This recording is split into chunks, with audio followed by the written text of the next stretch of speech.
ఈ lockdown period చాలా కష్టంగా ఉంది. ఫ్రీడమ్ దొబ్బింది.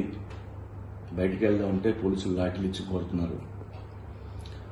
తెచ్చిన సరుకులు ఎన్ని రోజులు వస్తాయో తెలియదు. ఇలా చాలా కష్టాలు పడుతున్నాం. అయితే మనలాంటి కష్టాలు ప్రపంచంలో చాలా ఉన్నాయి. వీటిని సరదాగా కొన్ని చెప్తా. 2011లో సిరియా వార్ స్టార్ట్ అయింది. 11 నుంచి 2019 వరకు జరిగింది. సిరియా మొత్తం నాశనం, లక్షల మంది చచ్చిపోయారు. డమస్కస్ సిటీ లేదు, అలెప్పో సిటీ లేదు, పవర్ లేదు, వాటర్ లేదు. ఆ శిథిలాల మధ్య ఎక్కడికి వెళ్ళాలో తెలియక అక్కడ పెళ్ళాం పిల్లలతో అలా బిక్కుమంటూ బతుకుతున్నారు. ఇది సిరియా. అలాగే నైజీరియాలో బోకో హరామ్ ఇస్ ఎ టెర్రరిస్ట్ గ్రూప్.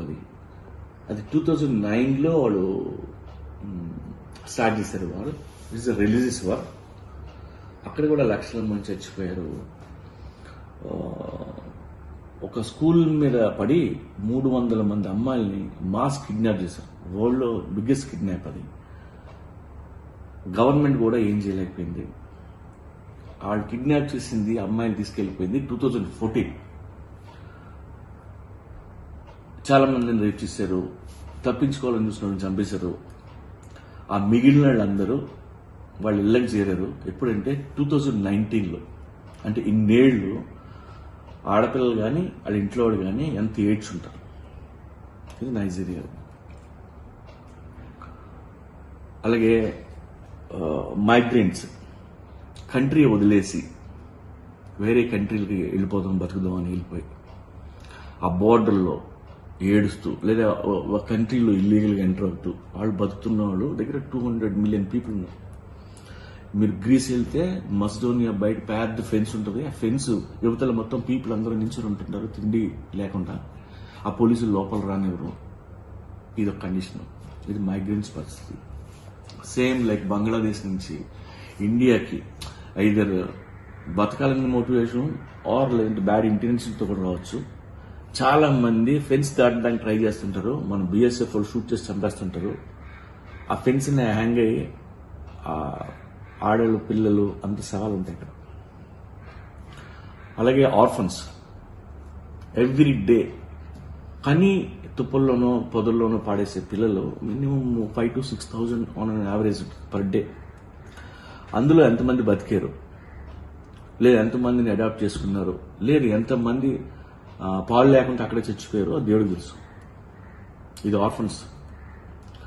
అలాగే ఇప్పుడు ఏ సిటీలో చూసినా ఫ్లైఓవర్స్ కింద ఎక్కడ గుడ్సుల్లో అక్కడెక్కడ బతుకుతుంటారు పీపుల్. వాళ్ళు గవర్నమెంట్ రికార్డ్స్లో ఉండరు. వాళ్ళని అన్ఐడెంటిఫైడ్ పీపుల్ అంటారు.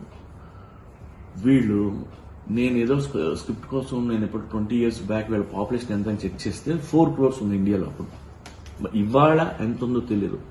వాళ్ళందరూ కలిపితే దట్స్ ఇండియన్ పాపులేషన్ యాక్చువల్లీ. వీళ్ళంతా అన్ఐడెంటిఫైడ్ పీపుల్. అలాగే అమెరికా లాంటి పెద్ద కంట్రీలో టన్నల్స్ లో డ్రైనేజ్ దీంట్లో ఫ్లైఓవర్స్ కింద దాక్కుని బతుకుతుంటారు. వాళ్ళని మోల్ పీపుల్ అంటారు. అలాగే కొంత టన్నల్ పీపుల్ కూడా అని ఉంటారు వాళ్ళని. అలాంటి కంట్రీలో కూడా వాళ్ళు చాలా మంది బతుకుతున్నారు. చాలా దారుణమైన లైఫ్ అండి. అలాగే బజావో పీపుల్ అని ఉన్నారు ఫిలిప్పీన్స్ దగ్గర. వాళ్ళు వాటర్లో బతుకుతుంటారు. లైఫ్ అంతా వాటర్లో చిన్న బోట్లలో బతుకుతుంటారు. ఆ పీపుల్కి కరెన్సీ అవసరం లేదు. వాళ్ళు ఫిషింగ్ చేసే చేపలు పట్టుకెళ్ళి వడ్డీకి ఇస్తుంటారు. వాళ్ళు ఏవో కిరోస్ను వెజిటబుల్స్ ఇస్తే మళ్ళీ పట్టుకుని వెళ్ళి ఆ పడవల్లోనే బతుకుతుంటారు. అక్కడే పడుతుంటారు, అక్కడే చచ్చిపోతుంటారు. ఆ ఊగుతున్న పడవలో హోల్ లైఫ్ బతుకుతుంటారు. ఇది బజావు పీపుల్ లివింగ్ స్టైల్. అలాగే అండమాన్ దగ్గర సెంటినెలీస్ ఒక ట్రైబ్ ఉంది, చిన్న ఐలాండ్లో. వాళ్ళకి హ్యూమన్ కాంటాక్ట్ ఇష్టం ఉండదు. హ్యూమన్స్ ఎవరు రానివ్వరు. సో వాళ్ళు అక్కడే ఉంటుంటారు. వాళ్ళు రకరకాల డిసీజులు వచ్చి వాళ్ళు కూడా చచ్చిపోతున్నారు అక్కడ. హెలికాప్టరు లేదంటే డ్రోను లాంటి థర్మల్ కెమెరాస్ చేసుకుని వెతుకుతుంటే 500 people ఉన్నవాళ్ళు ఇప్పుడు 50 peopleకి వచ్చేసారు. అంటే సరైన వైద్య సదుపాయాలు ఏమీ లేక తెలియక. అండ్ 50 people కూడా ఎక్స్టెంట్ అయిపోతారా బతుకుతారా లేదా దేవుడికి తెలియాలి. అలాగే అంటార్క్టికాలో బతుకుతుంటారు వాళ్ళు 1000 to 5000 పీపుల్ ఉంటారు. అంటే స్నోఫాల్, వెజిటబుల్స్ అన్నీ మర్చిపోండి, మీట్ తిని బతకాలి, ఫ్రీజర్లో పెట్టుకొని బతుకుతుంటారు వాళ్ళు. ఇది అంటార్క్టికా. అలాగే సియాచిన్ మౌంటైన్లో మన సోల్జర్స్ అందరూ ఆ పైని ఇండియాని ప్రొటెక్ట్ చేస్తూ ఉంటారు. అక్కడ టెంపరేచర్ -50 to -60. అంటే ఎలాంటి కండిషన్, మంత్స్ టుగెదర్ ఎక్కడానికి వాళ్ళకి చాలా రోజులు పడుతుంది. ఎక్కడ మంత్స్ టుగెదర్ అక్కడ జాబ్ చేస్తుంటారు. ఇళ్ళకి ఫోన్లు ఉండవు, ఏమి ఉండవు, తినడానికి తిండి 3 పూట్ల ఉండదు. అంటే ఒక గ్యాలన్ కిరోసిన్ గవర్నమెంట్ కానీ వాళ్ళకి పంపించాలి అంటే గవర్నమెంట్కి 2 లక్షలు ఖర్చు అవుతుంది. హెలికాప్టర్ నుంచి తీసుకెళ్ళి వదిలేస్తే ఆ సోల్జర్స్ పట్టుకున్నారా లేదా చేయి జారి లోయలో పడిపోయిందో తెలియదు కండిషన్. ఆ కిరోసిన్తో అన్ని ఉడకబెట్టుకుని బతకాలి.